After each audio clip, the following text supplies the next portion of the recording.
रामकृष्ण हरी.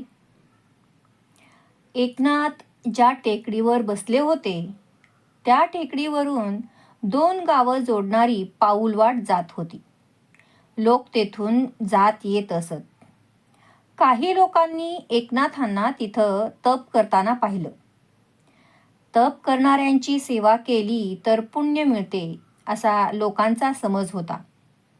एक गवळी रोज सकाळी दुधानं भरलेला तांब्या एकनाथांजवळ ठेवायचा.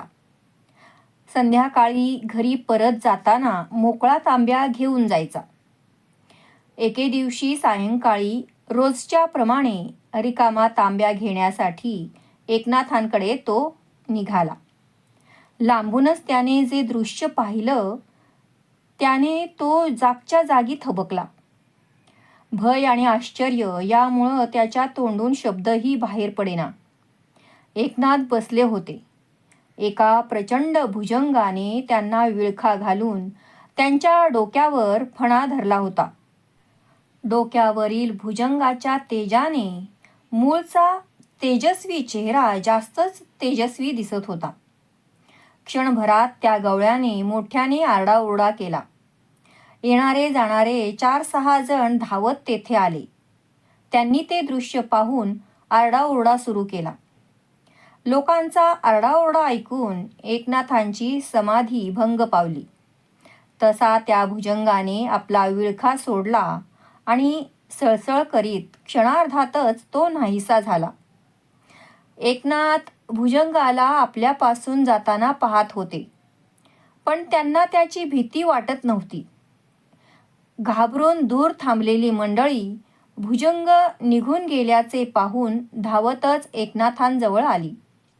सर्वांनी नाथांच्या चरणांवर डोके ठेवले. एकनाथांना स्वामींचे शब्द आठवले.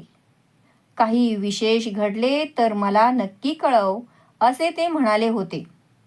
एकनाथ उठले. देवगिरीच्या दिशेने चालू लागले.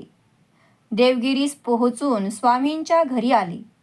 स्वामी नित्याप्रमाणे गुरुपादुकांच्या दर्शनाला गेले होते, म्हणून एकनाथ घरीच थांबले. स्वामी घरी आल्यावर टेकडीवर घडलेला तो अजब प्रकार त्यांनी स्वामींना सविस्तर सांगितला आणि म्हणाले, स्वामी, काय समजायचं मी यातून ते कृपया सांगावे. स्वामी म्हणाले, अरे एकोबा, मला तर हा शुभ शकून वाटतो. तुला आता बाहेर पडायला हवं, यात्रा करायला हवी. पण थोडे दिवस इथंच थांब. फाल्गुन वद्य षष्ठी होऊ दे, मग मीच तुला आज्ञा करीन. जशी आज्ञा स्वामी, असं म्हणून नाथांनी सद्गुरूंच्या चरणांना वंदन केले आणि स्वामींच्या घरीच राहू लागले.